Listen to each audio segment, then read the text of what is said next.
You know, economics can feel a little complicated.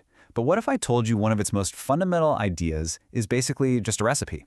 And not for a cake, though, but for pretty much everything around us. So in this explainer, let's get cooking with the recipe for production. Just take a look around you. The phone in your hand, maybe the chair you're sitting on. Everything goes through a process before it gets to you. But have you ever stopped to think about what the essential ingredients are for making, well, anything? To make this all make sense, let's meet someone. This is Ratna. And Ratna has this incredible dream. She wants to open her very own restaurant, and she's going to call it Pause Point. She has the vision for sure, but a vision needs ingredients to become a reality.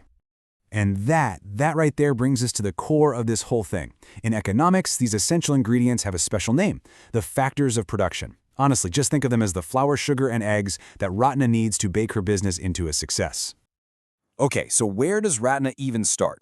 Well, she's got to begin with the two most foundational ingredients, right? She needs a place to set up shop, and she needs people to help her run it. Now, here's a cool little economic secret. When we say land, we don't just mean the physical plot for her restaurant. Nope, it means all natural resources. The water for her kitchen, the wood for the tables, even the sunlight that streams through the window. It all falls under this first, super crucial factor. I mean, a restaurant is just a building without people, right? Ratna can't do it all by herself. The physical and mental effort her team will put in, from chopping onions to taking orders, is our second key ingredient, labor. But hang on, there's a really critical distinction here. Pretty much anyone can chop vegetables, that's labor.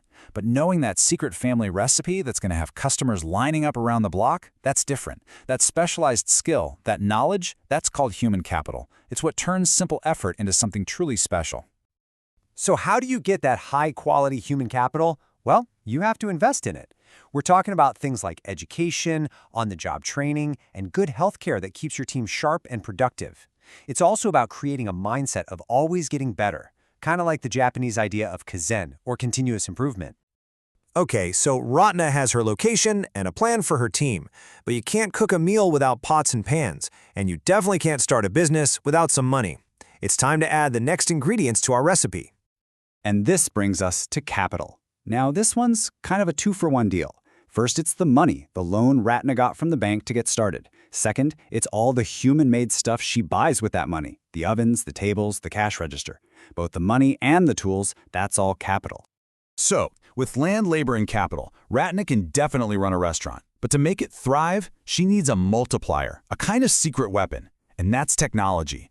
This isn't just about computers, it's any knowledge or tool that boasts productivity. For Ratna, it could be a new, high-efficiency oven that cooks food faster and better than ever before. And the range of technology is just huge. It can be as simple as a wheelbarrow or as cutting-edge as a drone spraying crops. But the goal is always the same, to get more done with fewer resources. It makes every other ingredient in our recipe that much more powerful. So we have land, labor, capital, and technology. But these things don't just combine themselves, right? They need a chef with a vision. This brings us to the final, and you could say the most important ingredient of all, the secret sauce.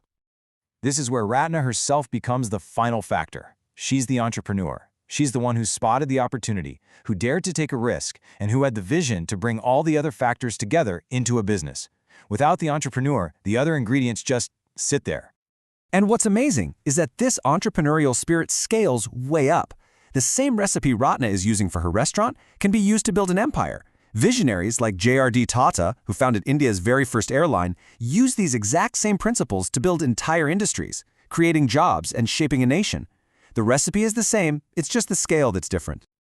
So now let's see what happens when all of Ratna's ingredients are perfectly combined and that oven timer finally dings.